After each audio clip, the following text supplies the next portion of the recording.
तासनतास मेहनत करून व्हिडिओ बनवता, एडिट करता आणि एडिट केल्यानंतर तो अपलोड करता आणि अपलोड केल्यावर असा मेसेज येतो, कॉपीराइट क्लेम. आणि मग इथे सगळी तुमची मेहनत जी आहे ना ती वाया जाते. पण आता काळजी करू नका. तर आजच्या व्हिडिओमध्ये मी तुम्हाला सांगणार आहे की अशी कॉपीराइट फ्री जी गाणी असतात ना, म्युझिक, ते कुठून डाउनलोड करायचं आणि जरी कॉपीराइट क्लेम हा स्ट्राईक जरी आला तरी तो स्ट्राईक जो आहे तो 2 मिनिटांमध्ये क्लेम कसा करायचा. तर हे सगळं जे आहे ना ते आजच्या व्हिडिओमध्ये मी तुम्हाला सांगणार आहे. त्यामुळे व्हिडिओ जो आहे तो शेवटपर्यंत नक्की बघा. कारण शेवटला ना मी अशी एक स्ट्रॅटेजी सांगणार आहे, एक चांगली अशी पद्धत सांगणार आहे ना, की ज्याच्यामुळे तुम्हाला जो आहे तो कॉपीराइट स्ट्राईक येणार नाहीये. नमस्कार मंडळी, मी स्वरा तुमच्या सर्वांचं आपल्या चॅनलवरती स्वागत करते. तर आजकाल ना बऱ्याच जे नवीन युट्यूबर्स आहेत तर त्यांना प्रश्न पडतो की व्हिडिओ तर भारी झालाय, पण या व्हिडिओला बॅकग्राऊंड म्युझिक कोणतं लावू, आणि जर बॅकग्राऊंड म्युझिक लावलं तर याच्यावरती कॉपीराइट क्लेम तर येणार नाही ना, आणि कॉपीराइट क्लेम आला तर मग तो काढायचा कसा. तर या सगळ्या तुमच्या या समस्यांवरती आजचा हा व्हिडिओ असणार आहे. तर याच्यावरती आजच्या व्हिडिओमध्ये मी तुम्हाला सांगणार आहे की कॉपीराइट फ्री गाणी कुठून निवडायची, त्याच्यानंतर त्याच्यावरती क्लेम आला तर तो लाईव्ह जो आहे ना तो अगदी मराठी भाषेमध्ये एकदम सोप्या पद्धतीमध्ये तो कॉपीराइट क्लेम कसा काढायचा हे सुद्धा मी तुम्हाला आजच्या व्हिडिओमध्ये सांगणार आहे. जर चॅनलवर आत्ताच आला असाल तर चॅनलला आपल्या सबस्क्राईब करून घ्या आणि साईडचं जे बेल आयकॉन दिलेलं आहे ना तर ते नक्की प्रेस करा. कारण की आपल्या चॅनलवरती अशाच आपल्या कामाच्या गोष्टी ज्या आहेत ना तो तुम्हाला जे आहेत ते शिकायला मिळतात. त्यामुळे चॅनलवर जर नवीन असाल तर चॅनलला जे आहे ते सबस्क्राईब करायला विसरू नका. चला तर मग आपण आता थेट व्हिडिओला स्टार्ट करूयात. तर आता बघूयात की कॉपीराइट फ्री म्युझिक जे आहे ना ते कुठून डाउनलोड करायचं. तर याच्यामध्ये प्रमुख 3 स्रोत जे आहेत, तर त्याच्यातलं पहिलं आणि मेन जे सुरक्षित स्रोत ते म्हणजे तुमची यूट्यूबची जी आहे ना ती म्युझिक गॅलरी. कारण की काय होतं की यूट्यूबने ही म्युझिक गॅलरी जी आहे ती स्वतः दिलेली आहे आणि त्याच्यामुळे काय आहे, जर यूट्यूब लायब्ररीमधलं जर म्युझिक तुम्ही चूज केलं तर त्याला तुम्हाला कॉपीराइट क्लेम येत नाही. तर हे म्युझिक कुठे भेटणार, कुठून डाउनलोड करायचं. तर तुमचा यूट्यूब जे वायटी स्टुडिओ जो आहे ना ते तुम्हाला डेस्कटॉप मोडवरती ऑन करायचं आहे. आणि ऑन केल्यानंतर इथे मी तुम्हाला दाखवते, तर म्युझिकचा ऑप्शन असतो तर तिथे तुम्हाला जायचं आहे आणि त्या म्युझिक ऑप्शनवर क्लिक केल्यानंतर तिथून जे काही लिस्ट तुम्हाला म्युझिकची दिसते तर त्याच्यातलं कोणतंही म्युझिक जे आहे तुम्ही वापरू शकता. तर ते सिम्पली डाउनलोड करायचं आहे आणि ते म्युझिक तुम्ही डायरेक्टली वापरू शकता. तर या जे म्युझिक लायब्ररी जी आहे यूट्यूबची, तर त्याच्यामधून कोणतंही म्युझिक जर निवडलं तर त्याला तुम्हाला कॉपीराइट क्लेम जो आहे तो येत नाही. आता दुसरं जर म्हणलं तर एनसीएस म्हणजे काय, नो कॉपीराइट साऊंड. तर हे एक मोठं यूट्यूबवरचं चॅनल आहे. तर यांचं सुद्धा म्युझिक जे आहे ना ते तुम्ही डाउनलोड करून जे आहे ते तुम्ही बॅकग्राऊंडला जे आहे ते यूज करू शकता. बट याच्यामध्ये कसं असतं की पहिल्यांदा जे आहे ते कधी कधी पहिल्यांदा तुम्हाला कॉपीराइट जो आहे तो क्लेम येत नाही, पण काही कालांतरानंतर याच्यावरती तुम्हाला कॉपीराइट क्लेम जो आहे ना तो येऊ शकतो. बट मग कॉपीराइट क्लेम येऊ नये म्हणून तुम्हाला काय करायचं आहे, तर एनसीएस मधले जे काही म्युझिक तुम्ही लावताय ना तर त्यांना तुम्हाला क्रेडिट द्यायचं आहे.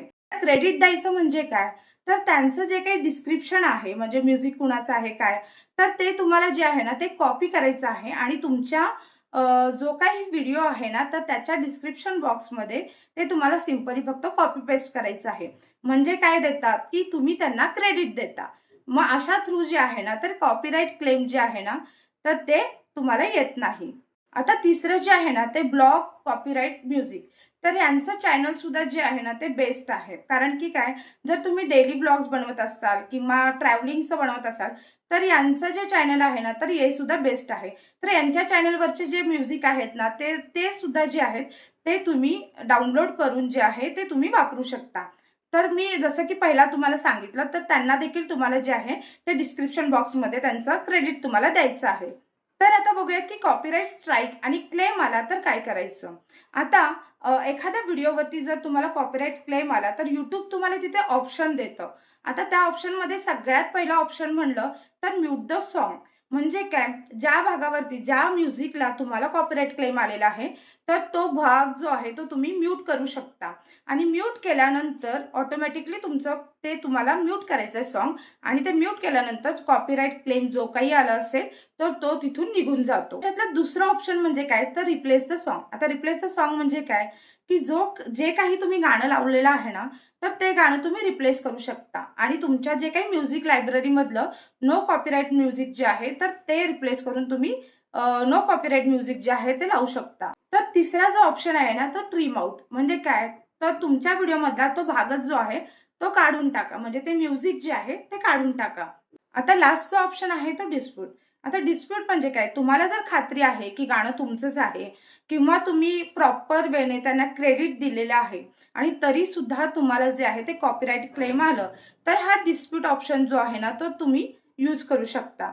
तर आता लास्ट इम्पॉर्टंट गोष्ट, जेव्हा आपण मोठ्या कंपन्यांची गाणी वापरतो, जसं की टी सीरीज आलं, झी म्युझिक आलं, तर यांच्या गाण्यांना जे आहे ना, ते कॉपीराईट क्लेम येतच. आणि जर कुणी तुम्हाला जर कॉपीराईट स्ट्राईक जर दिला, तर 3 वेळा जर तुमच्या चॅनलवरती कॉपीराईट स्ट्राईक जर आला, तर तुमचं चॅनल जे आहे ना, ते डिलीट होण्याची शक्यता जी असते ती जास्त असते.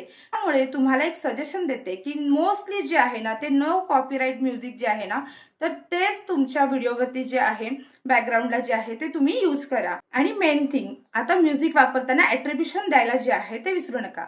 आता ॲट्रिब्युशन म्हणजे काय? ॲट्रिब्युशन म्हणजेच जे आहे ते क्रेडिट. तर आता क्रेडिट जसं की मी मगाशी सांगितलं, तर जे काही तुम्ही म्युझिक वापरलंय, तर त्याचं नाव, त्यांचं नाव, त्याच्यानंतर त्या म्युझिकची जी आहे ती लिंक जी आहे ती तुमच्या डिस्क्रिप्शन बॉक्समध्ये मेन्शन करा. तर अशामुळे कॉपीराईट क्लेम जो आहे ना, तो 99% जे आहे ते तुमच्या चॅनलवरती जे येण्याचं जे आहे ती शक्यता जी आहे ती कमी असते. तर मंडळी, हे होते कॉपीराईट क्लेमपासून वाचण्याचे सुरक्षित मार्ग. तर तुम्हाला व्हिडिओ कसा वाटला, इन्फॉर्मेटिव्ह वाटला असेल, तर चॅनलला जे आहे ते सबस्क्राईब करायला विसरू नका आणि व्हिडिओ जर आवडल्यास लाईक करा आणि तुमच्या यूट्यूबवर जे आहेत ते मित्रमंडळी, तर त्यांच्यासोबत जे आहे ना ते शेअर करायला विसरू नका. आणि व्हिडिओ लाईक केल्यानंतर आपल्या जो व्हिडिओला आहे ना ते हाईप द्यायला सुद्धा विसरू नका. आता हाईप कशी देतात, तर व्हिडिओ तुम्ही लाईक केल्यानंतर तुम्हाला असा हाईपचा ऑप्शन येईल. तर हा हाईप देणं सुद्धा माझ्यासाठी खूप इम्पॉर्टंट आहे. तुमचा एक लाईक, तुमची एक कमेंट देखील माझ्यासाठी खूप इम्पॉर्टंट असते. सो नक्की जे आहे ते लाईक आणि कमेंट करायला सुद्धा विसरू नका. आणि जर तुम्हाला वाटलं असेल, की या व्हिडिओ थ्रू तुम्हाला प्रॉपर इन्फॉर्मेशन भेटली असेल, तर नक्कीच आपल्या चॅनलला जे आहे ते सबस्क्राईब करा. आणि तुम्हाला अजून कोणत्या विषयावरती व्हिडिओ हवा असेल, तर नक्की मला कमेंट बॉक्समध्ये सांगा. तर जो काही तुमचं क्वेरीज असतील, तर त्याच्याशी रिलेटेड मी जे आहे ते व्हिडिओ बनवत असते. तर नक्कीच तुमचं जो काही तुमची क्वेरी असतील, तर त्याच्यावरती मी नक्कीच व्हिडिओ बनवेन. सो चला मग भेटूयात अशाच एका इन्फॉर्मेटिव्ह व्हिडिओमध्ये. Thank you.